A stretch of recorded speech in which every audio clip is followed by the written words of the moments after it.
7:37 இவைகள் எல்லாவற்றிலேயும் நாம் நம்மில் அன்பு கூறுகிறவராலே முற்றிலும் ஜெயம் கொள்ளுகிறவர்களாய் இருக்கிறோமே. கர்த்தருக்கு ஸ்தோத்திரம். நீங்கள் ஜெயிக்கிறவர்களாக இருப்பீர்கள் என்று ஆண்டவர் இந்த மாதத்தில் தேவன் நமக்கு வாக்குத்தத்தம் கொடுத்தார். அல்லேலூயா. நீங்கள் யார்? நாம் எப்படிப்பட்டவர்கள்? தோற்று போகிறதற்கென்று அழைக்கப்பட்டவர்கள் அல்ல, ஜெயமுள்ளவர்களாய் வாழ்வதற்கு அழைக்கப்பட்டிருக்கிறோம்.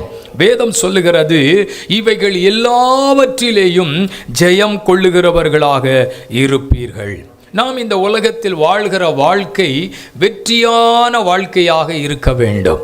எந்த நிலையிலும் எந்த இடத்திலும் தோற்று போனவர்களாய் வாழக்கூடாது. ஏனென்றால் நம்முடைய ஆண்டவர், நம்முடைய தேவன் எல்லாவற்றையும் ஜெயித்த ஆண்டவர். சோத்திரம். அவர் எந்த இடத்திலும் தோற்று போகவில்லை. அவருடைய பிறப்பில் இருந்து அவருடைய உயிர்த்தெழுதல் வரைக்கும் எந்த இடத்தில் ஆகிலும் இயேசு தோற்று போனதாக எழுதப்படவில்லை. எல்லாவற்றிலும் அவர் ஜெயம் பண்ணினார். அருமையானவர்களே, இயேசுவை கல்லறைக்குள்ளே வைத்துவிட்டு அந்த கல்லறைக்கு காவல் கூட இருந்தார்கள். யாராயிலும் இந்த இயேசுவை எடுத்துக்கொண்டு போய்விடக்கூடாது, இல்லாவிட்டால் இயேசு எழும்பி வந்துடக்கூடாது அப்படின்னு கூட அங்கே காவலுக்கு இருந்தார்கள். ஆனால் மரணமே உன் கூறு எங்கே, பாதாளமே உன் ஜெயம் எங்கே என்று மரணத்தை ஜெயித்து இயேசு தாம் சொன்னபடி 3ஆம் நாளிலே அவர் உயிரோடு எழுந்தார். 3.5 ஆண்டுகள் இயேசு உலகத்தில் ஊழியம் செய்தார். இந்த 3.5 ஆண்டுகள் செய்த ஊழியம் எந்த விதத்திலும் தோற்று போனதாக சரித்திரம் இல்லை. அப்ப நீங்களும் நானும் ஆராதிக்கிற ஆண்டவர் ஜெயம் கொடுக்கிற கர்த்தர். அப்ப அவரை ஆராதிக்கிறவர்கள் ஜெயம் கொள்ளுகிறவர்களாய் இருக்க வேண்டும் என்றுதான் கர்த்தர் விரும்புகிறாராம். நீங்கள் வெளிப்படுத்தல் விசேஷத்தில் 7 சபைகளை குறித்து ஆவியானவர் எழுதியிருக்கிறார். அந்த 7 சபையில் சொல்லப்படுகிற வார்த்தை என்ன தெரியுமா? ஜெயம் கொள்ளுகிறவன் எவனோ, ஜெயம் கொள்ளுகிறவன் எவனோ. பாருங்க, ஜெயம் கொள்ளுகிறவனுக்கெல்லாம் ஒவ்வொரு விதமான ஆசீர்வாதத்தை கொடுக்கிறாரு. வேதம் சொல்லுகிறது, ஜெயம் கொள்ளுகிறவன் எல்லாவற்றையும் சுதந்தரித்துக் கொள்ளுவான் என்று எழுதியிருக்கிறது. ஜெயம் கொள்ளுகிறவனுக்கு சிங்காசனத்தில் உட்கார வைக்கிறாரு. ஜெயம் கொள்ளுகிறவனுக்கு வெண்வஸ்திரம் தரிப்பிக்கப்படுகிறது. ஜெயம் கொள்ளுகிறவனுக்கு மறைவான மன்னாவை கொடுப்பார். இப்படி எல்லாம் நிறைய ஆசீர்வாதத்தை சபைக்கு சொல்லும் பொழுது என்ன சொன்னார் தெரியுமா? ஜெயம் கொள்ளுகிறவனுக்கு நான் இதை கொடுப்பேன் என்று சொன்னார். ஆகவே இந்த உலகத்திலே நாம் வாழ்கிற இந்த கிறிஸ்தவ வாழ்க்கை ஜெயம் கொள்ளுகிற வாழ்க்கையாக நாம் இருக்க வேண்டும். இன்றைக்கு நான் 3 நபரை உங்களுக்கு முன்பாக நிறுத்தி இவர்கள் ஜெயிப்பதற்கான எதன் அடிப்படையிலே இவர்கள் ஜெயித்தார்கள், இந்த உலகத்திலே ஜெயமுள்ளவர்களாய் ஜெயம் பெற்றவர்களாய் அவர்கள் இந்த பூமியிலே வாழ்ந்ததற்கான காரணம் என்ன என்று ஒரு 3 நபரையும் 3 நபர்களுக்குள் இருந்த 3 விசேஷித்த காரியங்களையும் உங்களுக்கு நான் சொல்லி நம்ம ஜெபம் பண்ண போகிறோம். கர்த்தருக்கு ஸ்தோத்திரம். முதலாவது ஆதியாகமம் 39ஆம் அதிகாரம் எடுத்துக்கொள்ளுங்கள். ஆதியாகமம் 39ஆம் அதிகாரம் அதன் 9ஆம் வசனத்தை வாசிக்கலாம்.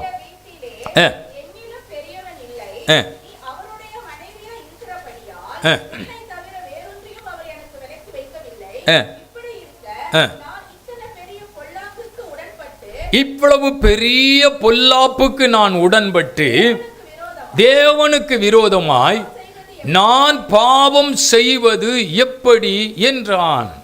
தேவனுக்கு விரோதமாய் இப்படிப்பட்ட பொல்லாப்புக்கு நான் உடன்படாதபடிக்கு என் தேவன் என்னை கவனித்துக் கொண்டிருக்கிறார், என் தேவன் என்னை பார்க்கிறார் என்று அவன் ஒரு தீர்மானம், கர்த்தருக்கு விரோதமாய் பாவம் செய்வது எப்படி என்று கேட்கிறான்.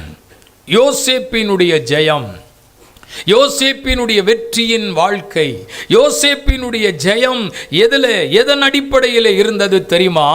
பரிசுத்தத்தை சார்ந்திருந்ததுனால அவன் வாழ்க்கையில ஜெயம் வந்தது. அவன் ஜெயிக்கிறவனாய் இருப்பதற்கு காரணம் பரிசுத்தத்தை சார்ந்திருந்தான். கவனிங்கள், சின்ன வயது, வாலிப வயது, யோசேப்பினுடைய வாழ்க்கையில ஒரு பக்கம் தேவனோடு உள்ள உறவு, தேவ தரிசனம், எதிர்கால திட்டம், நடக்க போற காரியங்கள், இனிமேல் யோசேப்பினுடைய வாழ்க்கை எப்படி இருக்கும் அப்படிலாம் ஆண்டவர் ஏற்கனவே சொல்லிட்டாரு. ஆனால் தரிசனத்திற்கு தடை வந்தது, தரிசனத்திற்கு இடையூறுகள் வந்தது, தரிசனத்திற்கு போராட்டங்கள் வந்தது. அந்த போராட்டங்களை உடைத்து அவன் ஜெயிக்கிறவனாய் மாறினான். உலகம் அவனை தூக்கி எறிந்தது, குடும்பம் அவனை தூக்கி எறிந்தது, அவன் ஆகாது என்று தள்ளப்பட்டவனாய் இருந்தான். கர்த்தர் அவனை தூக்கி எடுத்தார். உலகம் எப்பெல்லாம் நம்மளை வேண்டான்னு தூக்கி போடுதோ அப்பெல்லாம் ஆண்டவர் சொல்வார், நான் இருக்கிறேன், எனக்கு வேணும் பாரு. அல்லேலூயா. ஆகாதவர்கள் என்று தள்ளப்பட்ட கல்லே மூளைக்கு தலைக்கல் ஆயிற்று, அது கர்த்தராலே ஆயிற்று. அது நம்முடைய கண்களுக்கு ஆச்சரியமாய் இருக்கிறது. அப்போ குடும்பத்துக்கு நீ வேண்டாம், ஊருக்கு நீ தேவையில்லை, நீ யாருக்கும் ஆகாது அப்படின்னு நம்மளை தள்ளுறாங்க அப்படின்னா ஆண்டவர் நம்மளை நேசிக்கிறார்னு அர்த்தம்.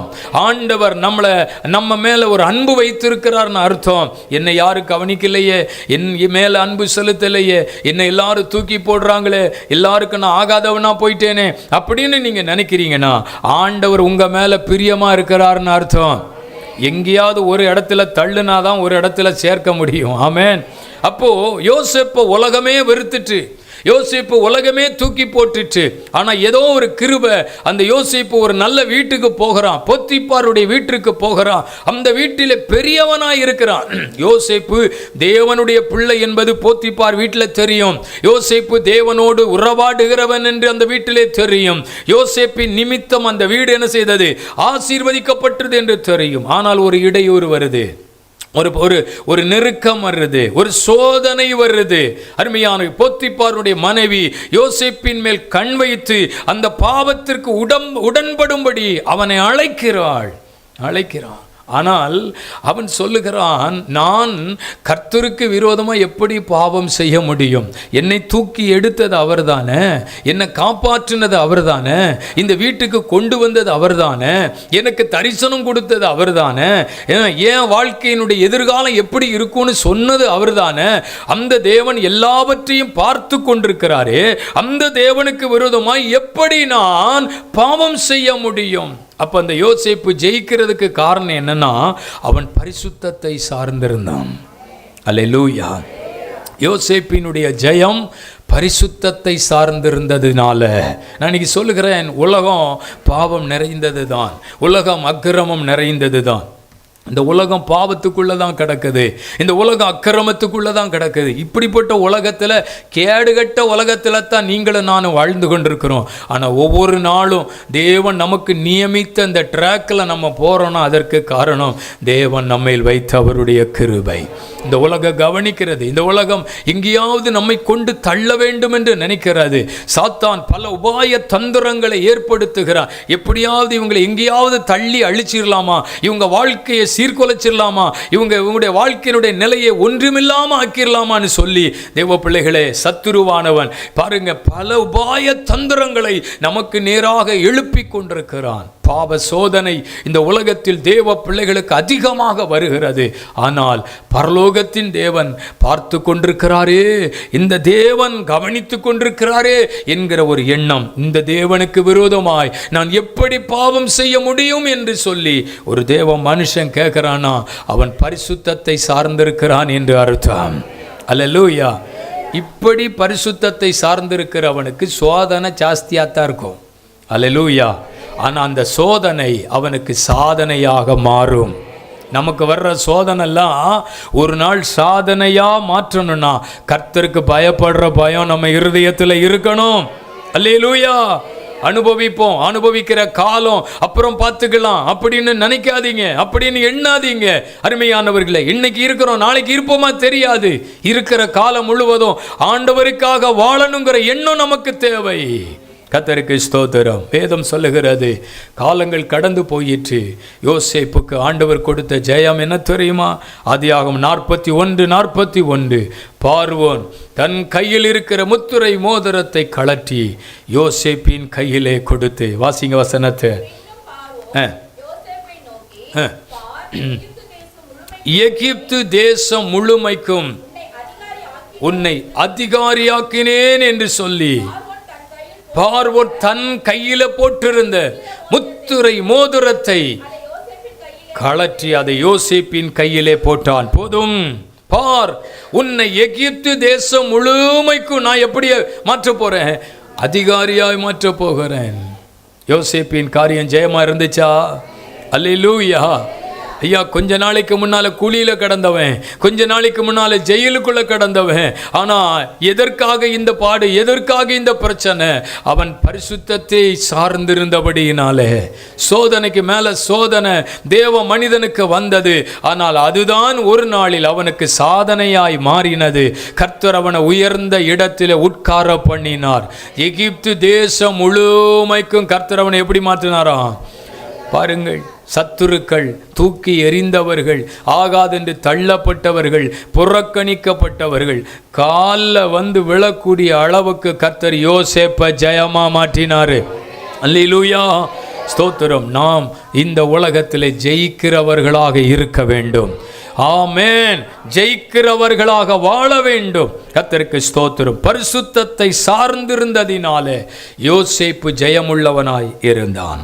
இரண்டாவது வாசியுங்கள், தானியேல் தீர்க்கதரிசன புஸ்தகம் 6ஆம் அதிகாரம் எடுத்து வாசிப்போம். 6ஆம் அதிகாரம் 10ஆம் வசனத்தை ஒருவர் படியுங்கள். தானியேல் 6:28 படிங்க. 6:28 முதலாவது படிங்க. 6ஆம் அதிகாரம் 28ஆம் வசனம். தரியுவின் ராஜ்யபார காலத்திலும் கோரேசின் ராஜ்யபார காலத்திலும் தானியேலின் காரியம் ஜெயமாக இருந்தது. அல்லேலூயா. இரண்டாவது ஒரு நபரை உங்களுக்கு முன்பாக நிறுத்துகிறேன். தானியேல் ஜெயிக்கிற மனிதனாக இருந்தான். தானியேல் ஜெயிக்கிற மனுஷனாக வாழ்ந்தான். தானியேல் ஜெயிக்கிறவனாய் இருப்பதற்கான காரணம் என்ன என்று 6ஆம் அதிகாரம் 10ஆம் வசனத்திலே படிக்கும் பொழுது அங்கே எழுதப்பட்டிருக்கிறது. அந்த பத்திரத்திற்கு அறிந்த போதிலும் தன் வீட்டுக்குள்ள போய் தன் மேல் அறையிலே எருசலேமுக்கு நேராக பலகணிகள் திறந்திருக்க தாம் முன்பு செய்து வந்தது போலவே தன் தேவனுக்கு முன்பாக முழங்கால் படியிட்டு ஜெபம் பண்ணி கர்த்தரை ஸ்தோத்திரம் பண்ணினான். அல்லேலூயா. அதனால அந்த வசனம் கடைசியா சொல்லுகிறது, தானியேலின் காரியம் ஜெயமாக இருந்தது. அப்ப தானியேலின் காரியம், தானியேல் ஜெயிக்கிறவனாய் இருப்பதற்கு என்ன காரணம் என்றால், அவன் தேவ சமூகத்தில் ஜெபத்தை சார்ந்தவனாய் இருக்கிறான். யோசேப்பு பரிசுத்தத்தை சார்ந்து வாழ்கிறபடியினாலே அவன் ஜெயிக்கிறவனாய் இருந்தான். அருமையானவர்களே, தானியேல் ஜெபத்தை சார்ந்திருக்கிறான். ஏன்னா ஜெபத்தை சார்ந்திருக்கிறான்னா அவன் தினமும் 3 வேளையில ஜெபிக்கிறவனா இருக்கிறான். இல்லையா? சொல்லு பார்க்கலாம். இப்போ நம்ம 21 நாள் ஜெபம் வச்சுருக்கோம். சிலர் என்ன நினைக்காங்கன்னா, அந்த கடைசி வாரம் மட்டும் ஜெபம் பண்ண போதாதா? அது என்ன 21 நாளும் வீட்டில் ஜெபம் பண்ணணுமா? நான் என்ன சொல்கிறேன்னா, நம்ம ஜெபத்தை சார்ந்திருந்தால் தான் நம்ம ஜெயிக்கிறவங்களாக இருக்க முடியும். இப்போ நான் ஏன் வீட்டில் நம்ம ஜெபம் வச்சுருக்கோம்? நம்ம 21 நாள் சபையில் நம்ம வந்து பல நேரங்கள் சபைக்கு வந்து ஜெபம் பண்ணியிருக்கோம், பல நாட்கள் ஜெபம் பண்ணியிருக்கிறோம். இப்போ 21 நாள் சபையில் சிலர் கூட நினைக்கலாம், வீட்டில் ஜெபம் பண்ணுறதை விட சபைக்கு போனால் இன்னும் கொஞ்சம் நல்லா ஜெபம் பண்ணலாம். ஆனால் என்னுடைய விருப்பம் என்னென்னா, அப்போ வீட்டில் இருக்க பேய் எப்போ ஓடும்? வீட்டில் நாய் பேயெல்லாம் இருக்க, இப்போ இதை துரத்தணுமே. இப்போ எல்லாரும் வீட்டுக்கும் வந்து நான் 21 நாளில் உங்கள் வீடுகளுக்கு வந்து நான் ஜெபம் பண்ணி அந்த பிசாசுகளெல்லாம் விரட்ட என்னால் முடியுமா? வருஷத்தில் ஒரு நாள் கூட வர முடியல. இல்லையா? சொல்லும் பார்க்கலாம். ஆமாம். அப்போது நம்ம வீட்டில் இருக்கிற கட்டுகள், வீட்டில் இருக்கிற பிரச்சனை, வீட்டில் இருக்கிற போராட்டம், வீட்டில் கிரியை செய்கிற அந்தகார ஆவிகள், வீட்டில் கிரியை செய்கிற போராட்டங்கள், இதெல்லாம் மாறணும்னா நம்ம அங்கே என்ன செய்யணும்? ஜெபிக்கிற மாதிரி தான் இருக்குது, ஜெபிக்கணும். தானியேல் ஒரு நாளைக்கு 3 வேளையில். அல்லேலூயா. அவன் பாருங்க, எதையுமே சார்ந்திருக்கல, அவன் ஜெபத்தை மட்டும்தான் சார்ந்திருந்தான். தானியேலுக்கு தெரியும், நம்ம ஜெபத்தை சார்ந்திருந்தா காரியம் ஜெயமாய் முடியும். நம்ம நினைக்கிறோம் என்னால் ஜெபிக்க முடியல, ஒரு நாள் கூட என்ன தேவ சமூகத்தில் ஜெபிக்க முடியல என்று நம்ம நினைக்கிறோமே. 3 நேரம் ஜெபிக்க வேண்டாங்க, ஒரு நேரம் தேவ சமூகத்தில் அமர்ந்திருந்து நம்முடைய வீடுகளில் நம்ம ஜெபிக்க நம்மளை பாரப்படுத்தி இருக்கிறோம். அந்த பாரத்திற்குள்ள நம்ம வரும்போது வீடுகளுக்குள்ளே கிரியை செய்கிற ஆவிகள், வீடுகளுக்குள்ளே ஒருமனக்கேடுகள், வீடுகளுக்குள்ளே சமாதான கேடுகள், வீடுகளுக்குள்ளே போராட்டங்கள், பொருளாதார ஆசீர்வாதத்தினுடைய குறைவுகள், சமாதான கேடுகள், அடிக்கடி பலவீனங்கள், ஏதோ ஒன்று நம்மை சந்திக்கிறதே. இவைகள் எல்லாவற்றையும் நம்ம ஜெயிக்கணும்னா நம்ம வீட்டில் ஜெபம் பண்ணித்தான் ஆகணும். அல்லேலூயா. அப்போ தானியேலின் காரியம் ஜெயமா இருக்கிறதற்கு காரணம், தானியேலுக்கு பிரச்சனை வருது, தானியேலுக்கு தீமை வருது, தானியேலுக்கு போராட்டம் வருது. அவனுக்கு தெரியும் பத்திரத்துக்கு கையெழுத்து வச்சாச்சு, என்ன மாற்றவே முடியாது, அந்த பிரச்சனையை சந்தித்து தான் ஆக வேண்டும் என்கிற நிலை தானியேலுக்குள் இருக்கிறது. அவன் அதை பொருட்டாய் நினைக்கவில்லை, தூக்கி போட்டு சொல்றான். நம்ம ஜெபம் பண்ணுவோம், ஸ்தோத்திரம் பண்ணுவோம், நம்ம ஜெபம் பண்ணுவோம், ஸ்தோத்திரம் பண்ணுவோம். வசனம் சொல்லுகிறது ஜெயமாய் முடிந்தது. ஹல்லேலூயா, ஆமென். ஜெபம் நமக்கு ஏதோ ஒரு வேலையை செய்யும், ஜெபம் ஒரு கிரியை செய்யும், ஜெபம் ஒரு மாற்றத்தை ஏற்படுத்தும், ஜெபம் ஒரு ஆசீர்வாதத்தை கொண்டு வரும். முழுதும் ஒருத்தன் ஜெபம் பண்ணான், கர்த்தர் அவனை ஆசீர்வதிச்சார். அல்லேலூயா, ஸ்தோத்திரம். ஒரு கூட்டமாக ஜெபம் பண்ணாங்க, கர்த்தர் காரியத்தை மாறுதலாய் முடித்து கொடுத்தார், காரியம் மாறுதலாய் முடிந்தது. அப்போ ஜெபம் எங்கெங்கெல்லாம் ஜெபம் இருக்குதோ அங்கெல்லாம் ஒரு வெற்றி கிடைத்திருக்கிறது. எங்கெல்லாம் ஜெபித்தார்களோ அங்கெல்லாம் ஆண்டவர் கிரியை செய்திருக்கிறார். கர்த்தருக்கு ஸ்தோத்திரம். எப்தா தன் காரியங்களை மிஸ்பாவிலே கர்த்தருடைய சந்நிதியிலே சொன்னான். யுத்தத்துக்கு அழைக்கிறாங்க சகோதரர்கள், நீ வரணும்ப்பா, நீ வந்தாதான் இந்த யுத்தம் நடக்கும்னு சொல்றாங்க. அந்த எப்தாவின் காரியம் ஜெயமா இருப்பதற்கு, அவன் அந்த யுத்தத்திலே ஜெயிப்பதற்கு காரணம் தன் காரியங்களை மிஸ்பாவிலே போய் சொன்னான், கர்த்தருடைய சந்நிதியிலே போய் சொன்னான். ஜெபம் நமக்காக வேலை செய்யும். ஜெபத்தை ஒரு நாள் அசட்டை பண்ணாதீங்க, ஜெபத்தை வீணா நினைக்காதீங்க. நமக்காக யாரோ ஒருத்தர் ஜெபம் பண்ணிக்கிட்டு இருக்காங்க, நான் அவருக்கு ஒரு லெட்டர் எழுதியிருக்கேன், நான் அவருக்கு ஃபோன் பண்ணி சொல்லியிருக்கேன், நான் அவருக்கு வாட்ஸ்அப்பில் அனுப்பியிருக்கேன், அவங்க 24 மணி நேரமும் முழுதும் ஜெபம் பண்ணிக்கிட்டே இருப்பாங்களாம் அப்படின்னு யாரோ ஒரு நபருக்கு அருமையானவர்களை ஜெப விண்ணப்பத்தை அனுப்பிவிட்டு நம்ம நிம்மதியாக தூங்கினா எப்படி ஆண்டவர் கிரியை செய்வார்? நம்ம ஜெபம் பண்ணணும். அல்லேலூயா. யாரோ ஒருத்தருக்கு கடிதம் அனுப்புறதுனால, ஜெப விண்ணப்பத்தை அனுப்புறதுனால ஜெயம் வராது. எப்போ ஜெயம் வரும் தெரியுமா? நம்ம முழங்கால் போடணும், நம்ம ஸ்பாட்ல இருக்கணும், நம்ம கர்த்தரை தேடணும். அல்லேலூயா. நமக்கு ஜெபிக்கிற 1000 பேர் இருக்கலாம், அது முக்கியம் அல்ல. நம்ம ஜெபம் பண்றோமா? கர்த்தர் அதை தான் பார்க்கிறாரு. ஜெபத்தை கேட்கிறவரே, மாம்சமான யாவரும் முடத்தில் வருவார்கள். ஹல்லேலூயா. ஜெபத்தை சார்ந்திருந்த தானியேலின் காரியம் ஜெயமாயிருந்தது. தேவ பிள்ளைகளே, பணத்தை சார்ந்தல்ல.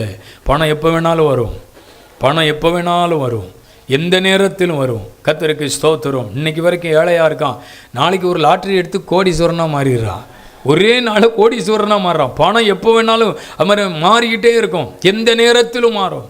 ஆனால் தேவனுடைய பிள்ளைகளே, ஜெபம் தான் உங்கள் வாழ்க்கையில் பெரிய வெற்றியை கொண்டு வரும். பணம் எதையும் சாதிக்க முடியாது, பணத்தினால் எதையும் சாதிக்க முடியாது. ஆனால் ஜெபிக்கிறவர்களாய் இருந்தால் நீங்கள் எதையும் சாதிக்கிறவர்களாய் இருப்பீர்கள். தானியேல் ஜெயிப்பதற்கு காரணம் ஜெபத்தை சார்ந்திருந்தான். அல்லேலூயா. கர்த்தருக்கு ஸ்தோத்திரம். 3வது ஒரு வசனம், 1 சாமுவேல் 17ஆம் அதிகாரம் 50ஆம் வசனத்தை ஒருவர் படியுங்கள். 1 சாமுவேல் 17:50 வாசியுங்கள். இவ்விதமாக தாவீது ஒரு கல்லினாலே பெலிஸ்தியனை மேற்கொண்டு அவனை மடங்கடித்து அவனை கொன்று போட்டான். தாவீதின் கையிலே பட்டயம் இல்லாதிருந்தது, ஆகையால்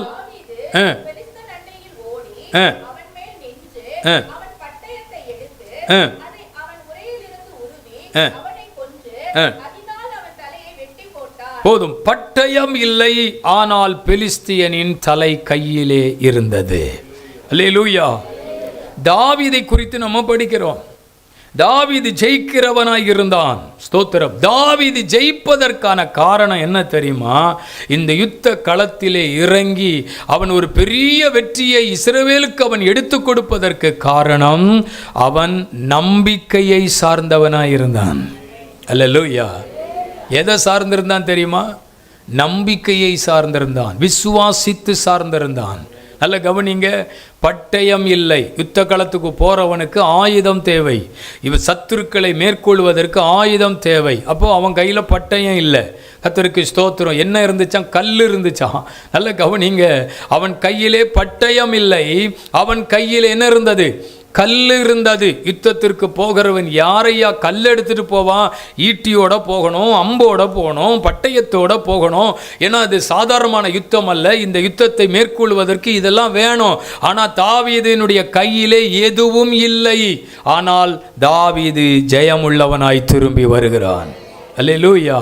நம்மக்கிட்ட ஒன்றுமே இல்லாமல் இருக்கலாம், ஆனால் ஒன்று இருந்தால் போதும். கர்த்தர் மேலே நம்பிக்கை இருந்தால் போதும், வெற்றியாக வாழ முடியும். நம்பிக்கையை சார்ந்திருந்தவன். ஏன்னா தாவீது யுத்த களத்துக்கு வரும் பொழுது எல்லாரும் வித்தியாசமாக பார்க்குறாங்க. இவன் சின்ன பையனாச்சே, இவன் என்னத்தை செய்ய போகிறான், இவன் பெரிய ஆளாக இருக்கிறான், இவனுக்கு முன்னால் இவன் என்னத்தை சாதிக்க போகிறான். சகோதரர்லாம் சொல்கிறாங்க, உன்னை யாருக்கு வர சொன்னது? ஆட்டெல்லாம் எங்கே விட்டுட்டு வந்த? ஆடு மேய்க்கலவா ஒன்று அனுப்பணும், நீ இங்கே வந்து நிற்கிறிய, இந்த பெரிய பெலிஸ்தியனோட போராடுறதுக்கு வந்து இருக்கி, உனக்கு என்ன தைரியம் இருக்கு? என்ன தைரியத்தில் இங்கே வந்து நிற்கிற அப்படின்னு எல்லாம் பேசுகிறாங்க. அருமையானவர்களே, எல்லாருக்கும் தாவீதை பார்க்க சிரிப்பாத்தா இருந்தது. இந்த சின்ன பையன் என்ன செய்ய போறான், இவன் என்ன செய்யறான், ஆனா அவங்கிட்ட போய் சண்டைக்கு போய் நிற்கானே, இவன் என்ன செய்ய போறான், அதுதான் எல்லாருக்கும் கேள்வி. ஆனா வேதம் சொல்லுது, சரித்திரமே திரும்புகிறது பாருங்கள். எந்த பராக்கிரமசாலியும் யுத்த வீரர்களும் செய்யாததை தாவீது செய்கிறான். அவன் கையிலே பட்டயம் இல்லை, ஆனால் பெலிஸ்தியனின் தலை இருந்தது. அல்லேலூயா. அதுக்கு என்ன காரணம் தெரியுமா? அவன் ஒரு விஷயத்தை சொல்லிக்கிட்டே இருக்கிறான், கர்த்தர் எனக்காக யுத்தம் பண்ணுவார். ஆமே, ஏன் நம்பிக்கை கர்த்தர் மேலே இருக்குது. ஒரு தடவை காட்டில் ஆடு மேய்க்கும் போது சிங்கம் வந்துச்சு, கரடி வந்துச்சு. அதெல்லாம் ஜெயிக்கிறதுக்கு ஆண்டவர் கிருபை தந்தாரே. அப்போது அதற்கு கிருபை கொடுத்த ஆண்டவர் இந்த பெலிஸ்தியனை ஜெயிக்கிறதற்கு ஆண்டவர் கிருபை கொடுப்பார். இந்த நம்பிக்கை இருக்குது பாருங்க, இது ஒரு நாள் நம்மளை வெட்கப்படுத்தாது. நீங்கள் எதையும் சார்ந்திருக்காதீங்க, கர்த்தரை நம்பி நில்லுங்க. அல்லேலூயா. கர்த்தரை நம்பி நில்லுங்க. அவரை நம்புகிறவர்கள் ஒரு நாளும் வெட்கப்பட்டு போவது இல்லை. அல்லேலூயா. மற்றவர்களால் செய்ய முடியாதது, பராக்கிரமசாலிகளால் செய்ய முடியாதது, ஒரு தாவீதால் செய்ய முடிந்தது. கர்த்தர் என் கையில் ஒப்பு கொடுப்பார். பாருங்க, அந்த பெலிஸ்தியன்ட்ட பேசும்போது என்ன சொல்றான் பாருங்க, ட்ரை பண்ணி பார்ப்போம், முயற்சி செய்து பார்ப்போம், நடந்தா பார்ப்போம், இப்படி ஏதாவது சொன்னானா? இல்லை. அவன் சொல்லுகிறான், கர்த்தர் உன்னை என் கையில், அந்த நம்பிக்கையை சார்ந்திருக்கிறான் பாருங்க. ஒரு சின்ன பையன் ஒரு பெரிய கோலியாத்துக்கு முன்னால நின்று சொல்றான், கர்த்தர் உன்னை என் கையில் ஒப்பு கொடுப்பார். எனக்கு நம்பிக்கை இருக்கிறது. ஏன்னா என்ன அபிஷேகம் பண்ணின ஒரு தெய்வம், என்ன நிரப்பினவர் ஒருவர், என் மேல் அவருடைய கிருபையை வைத்தார். அப்ப பாருங்க, அந்த நம்பிக்கையை சார்ந்திருந்ததுனால தாவீது ஜெயம் பெற்றான். உங்க நம்பிக்கை யார் மேல இருக்கு? பணம் மேலே இருக்கா? ஆட்கள் மேலே இருக்கா? உலகத்தில் இருக்கிற பெரியவர்கள் மேலே இருக்கா? அவங்க நினச்சா இதை சாதிச்சிருவாங்க, அவங்க நினச்சா இதை எனக்கு செய்து முடிச்சிருவாங்க, அவங்க நினச்சா இந்த காரியத்தை எனக்கு முடிச்சு கொடுத்துருவாங்க. நம்பாதீங்க, எந்த மனுஷனையும் நம்பாதீங்க. தெய்வ பிள்ளைகளே, நிறைய பேர் வாழ்க்கையில் மனுஷனை நம்பி தான் தோற்று போயிட்டோம். உலகத்தை நம்பி தான் தோற்று போயிட்டோம். நீங்கள் விசுவாசித்து நம்பிக்கையை சார்ந்து ஆண்டவருடைய சமூகத்தில் நின்று பாருங்க, கர்த்தர் செய்வார். சொல்லுங்க, தாவீது சொல்லுகிறார், எனக்காக யாவையும் செய்து முடிப்பார். ஹல்லேலூயா. எனக்காக யாவையும் செய்து. ஒரு காரியத்தை தொடங்கும் போது நீங்க எப்படி சொல்லுங்க, இந்த காரியத்தை கர்த்தர் எனக்காக. ஒரு காரியத்தை ஆரம்பிக்கும் போது சொல்லுங்க, இந்த காரியத்தை கர்த்தர் எனக்காக. 21 நாட்கள் ஜெபம் பண்ற இந்த காரியத்தை எனக்காக கர்த்தர் செய்து முடிப்பார். ஆமென். அற்புதங்கள் நடக்கத்தான் போகிறது. ஆமென். ஒருவேளை கடந்த 11 மாதங்கள் இந்த வருடத்தை ஒருவேளை நிறைய விஷயத்தில் தோற்று போயிருக்கலாம், நிறைய விஷயத்தில் நீங்கள் தோற்றே போயிருக்கலாம். இனிமே இதில் இருந்து நான் எப்படி எழும்புவேன், இதில் இருந்து எப்படி மேலே வருவேன் நீங்கள் நினைக்கலாம். நீங்கள் ஆண்டவர் சொல்கிறாரு, பரிசுத்தத்தை சார்ந்து இருந்து பாரு, உன் காரியம் ஜெயமாக இருக்கும். ஜெபத்தை சார்ந்து இருந்து பாரு, நீங்கள் ஜெயிக்கிறவங்களாக இருப்பீங்க. நம்பிக்கையை கர்த்தர் மேலே ஒரு நம்பிக்கை வைத்து அந்த நம்பிக்கையை சார்ந்து இருந்து பாருங்க, நீங்கள் ஜெயிக்கிறவங்களாக இருப்பீங்க. இவை எல்லாவற்றிலும் நாம் நம்மில் அன்பு கூறுகிறவராலே முற்றும் ஜெயம் கொள்ளுகிறவர்களாய் இருக்கிறோமே. எல்லாரும் எழும்பி நிற்போமா? எல்லாரும் ஜெபம் பண்ணுவோம். தேவ சமூகத்தில் இன்றைக்கு நாம் ஒப்பு கொடுத்து ஜெபிக்க போகிறோம். நாங்கள் ஜெயிக்கிறவர்களாய் இருக்க போகிறோம். இந்த வருஷத்தை ஜெயத்தோடு தான் முடிக்க போகிறோம். 2 கையை உயர்த்தி சொல்லுங்க, இந்த வருஷத்தை நாங்கள் ஜெயத்தோடு முடிக்க போகிறோம். இந்த வருஷத்தை நாங்கள் ஜெயத்தோடு முடிக்க போகிறோம். 2-3 தடவை அறிக்கை பண்ணுங்க. ஆண்டவரே, இதுவரைக்கும் ஒருவேளை நாங்கள் தோற்று போயிருக்கலாம், இதுவரைக்கும் எங்கள் காரிய தோல்வியா முடிஞ்சிருக்கலாம், ஆனால் எங்கள் காரியங்களில் ஒரு ஜெயம் எங்களுக்காக காத்திருக்கிறது. நாங்கள் ஜெயிக்க போறோம்ப்பா. சொல்லுங்க, நாங்கள் ஜெயிக்க போகிறோம். கர்த்தர் எங்களுக்கு ஒரு பெரிய வெற்றியை ஆயத்தப்படுத்தி கொடுத்திருக்கிறேன். உலகம் அஞ்சிக்கும், உலகம் உன்னை தவறான நிலைக்கு இழுத்து கொண்டு போகிறது. உலகம் உன்னை பாவத்துக்கு நேராக இழுத்துட்டு போகுது. நீ நல்லா இருக்கிறத உலகம் விரும்பாது. ஆனா நீ காத்துக்கொள்ளு, உன்னை காத்துக்கொள்ளு. ஆண்டவர்கிட்ட ஒப்பு கொடுத்துரு. நான் உமக்காக வாழுவேன்ப்பா. இந்த உலகத்தில் என்ன சோதனை வந்தாலும், என்ன போராட்டம் வந்தாலும், நான் அவைகளுக்கு ஆண்டவரே இடங்கொடாதபடிக்கு நான் ஆண்டவரே உம்மையே நான் சார்ந்திருக்க எனக்கு கிருபை தாரும். உம்மை சார்ந்திருக்க கிருபை தாரும். ஜோமண்ணுங்க. ஜெபத்தை சார்ந்திருந்து பாருங்க. நீங்க ஒரு பெரிய வெற்றியை பார்க்க போறீங்க, ஒரு ஜெயத்தை பார்க்க போறீங்க. திரும்பவும் சொல்றேன், இந்த வருஷம் நம்ம ஜெயமா முடிக்க போகிறோம். தோற்று போன நிலையில முடிக்க மாட்டோம். இதுவரைக்கும் ஒருவேளை உங்க காரியம் தோல்வி போல இருந்திருக்கும், ஆனா நம்ம காரியம் ஜெயமா இருக்க போகிறது. Glory to God. கர்த்தர் எங்களுக்கு கொடுக்கிற வெற்றிக்காக ஸ்தோத்திரம். ஆண்டவர் எங்களுக்கு கொடுக்கிற ஜெயத்துக்காய் ஸ்தோத்திரம். ஆசீர்வதிக்கிறீர் பரலோகத்தின் தகப்பனே, இந்த வேளைக்காக ஜெபிக்கிறோம். ஆண்டவர் எங்களுக்கு கொடுத்த இந்த நல்ல நேரத்திற்காக ஸ்தோத்திரம். தொடர்ந்து கர்த்தர் ஆசீர்வதிங்க, உம்முடைய கிருபையினாலே நிரப்புங்க. ஆண்டவரே, நாங்கள் ஆண்டவரே இந்த உலகத்தில் வாழ்கிற வாழ்க்கை ஜெயமுள்ள வாழ்க்கையாக இருக்க கர்த்தர் உதவி செய்யுங்க. நாங்கள் ஜெயிப்பதற்கு என்ன செய்யணும் அப்படிங்கிறத ஆவியானவர் எங்களுக்கு கற்றுக் கொடுத்தீர். ஆண்டவரே, அப்படி நடக்க கிருபை தாரும். ஆராதனையில் கலந்திருக்கிற உம்முடைய பிள்ளைகள் எல்லாரையும் தேவன் ஆசீர்வதித்து நன்மையினால் உம்முடைய பிள்ளைகளை நிரப்பும். கர்த்தருடைய கிருபை உம்முடைய பிள்ளைகளோடு கூட இருக்கட்டும் என்று நான் ஜெபிக்கிறேன். அதிசயங்களை காண பண்ணுங்க. தொடர்ந்து ஆண்டவரே திருவிருந்த ஆராதனைக்காக ஜெபிக்கிறேன். எங்களை பரிசுத்தப்படுத்தும், தகுதிப்படுத்தும். உம்முடைய ஜனங்கள் எல்லாரும் இதில் பங்கெடுக்க கர்த்தர் உதவி செய்யும். இரட்சகர் இயேசுவின் நாமத்தில் ஜெபிக்கிறோம் நல்ல பிதாவே. என் ஆத்துமாவே, என் முழு உள்ளமே, என் ஆத்துமாவே கர்த்தரை ஸ்தோத்திரி. அவர் செய்த சகல உபகாரங்களையும் மறவாதே. ஆமென். அல்லேலூயா. நாகர்கோவில் லீபனோன் அசெம்பிளியில் ஆராதிப்போம் வாருங்கள். இடம் ஜசந்த் மஹால், புன்னை நகர், நாகர்கோவில். நேரம் ஞாயிறு காலை 7 மணி முதல் 8:30 மணி வரை முதல் ஆராதனையும், 9 மணி முதல் 10:30 மணி வரை 2வது ஆராதனை நடைபெறுகிறது. அபிஷேக ஆராதனை, தீர்க்க தரிசன செய்தி பாஸ்டர் TD ஜான் கிறிஸ்டோபர் அவர்கள் செய்தி அளித்து உங்களுக்காக ஜெபிக்கிறார்கள். தேவ பிரசன்னத்தை அனுபவித்து தெய்வீக விடுதலையையும் ஆசீர்வாதத்தையும் பெற்று செல்ல குடும்பமாய் கலந்து கொள்ள அன்புடன் அழைக்கிறோம். தொடர்புக்கு 9944091327.